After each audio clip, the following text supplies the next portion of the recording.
कन्नड़ और तमिल फिल्मों की अभिनेत्री रान्या राव को बेंगलुरु एयरपोर्ट से सोना तस्करी के मामले में गिरफ्तार किया गया है।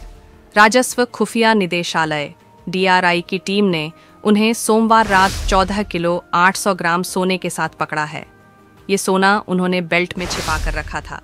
जांच में सामने आया कि वह लगातार विदेश यात्राएं कर रही थीं, जिससे उन पर पहले से नजर रखी जा रही थी। सोमवार रात दुबई से बेंगलुरु आने वाली एमिरेट्स फ्लाइट में सवार होते ही DRI टीम ने रान्या पर नजर रखनी शुरू कर दी।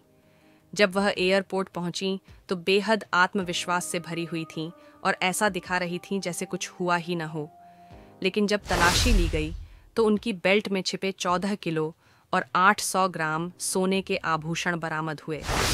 इसके बाद उन्हें गिरफ्तार कर लिया गया और मंगलवार शाम को कोर्ट में पेश करने के बाद 14 दिन की न्यायिक हिरासत में भेज दिया गया। 32 वर्षीय अभिनेत्री रान्या राव ने कन्नड़ और तमिल फिल्मों में अभिनय किया है। उन्होंने सुदीप की माणिक्य, गणेश की पटकी और तमिल फिल्म वाघा में काम किया है। वह कर्नाटक पुलिस के DGP रामचंद्र राव की बेटी हैं। जांच में सामने आया कि रान्या पिछले कुछ महीनों से दुबई के लगातार दौरे कर रही थीं। साल की शुरुआत से उन्होंने 10 से ज्यादा विदेश यात्राएं की थीं। DRI को उन पर शक हुआ और उनकी गतिविधियों पर नजर रखी गई। पिछले 15 दिनों में उन्होंने 4 बार दुबई यात्रा की थी और हर बार एक ही तरह के कपड़े पहने हुए थीं, जिसमें बेल्ट छिपाई जा सकती थी। एक अधिकारी ने बताया, हमने जब उनकी पिछली यात्राओं के फुटेज चेक किए तो पाया कि वह हर बार एक जैसी बेल्ट पहनती थीं। यह साफ इशारा था कि कुछ गड़बड़ है। इस बार हमने उन्हें एयरपोर्ट पर रोकने का फैसला किया।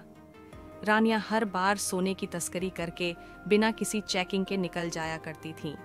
एयरपोर्ट पर तैनात एक प्रोटोकॉल अधिकारी उन्हें सीधे टर्मिनल पर रिसीव करता था और सरकारी गाड़ी में बाहर ले जाता था।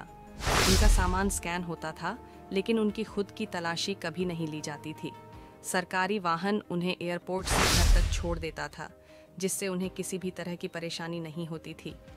DRI अब यह जांच कर रही है कि क्या रान्या किसी अंतर्राष्ट्रीय तस्करी गिरोह से जुड़ी है और उन्होंने अब तक कितनी मात्रा में सोना भारत लाने में मदद की। जब रान्या की गिरफ्तारी की खबर आई तो DGP रामचंद्र राव ने तुरंत खुद को इस मामले से अलग कर लिया। उन्होंने कहा, 4 महीने पहले रान्या ने जतिन हुक्केरी से शादी की थी। तब से वह हमारे संपर्क में नहीं थी। हमें नहीं पता कि वह और उसका पति क्या कर रहे थे। यह हमारे लिए बहुत बड़ा सदमा है। अगर उसने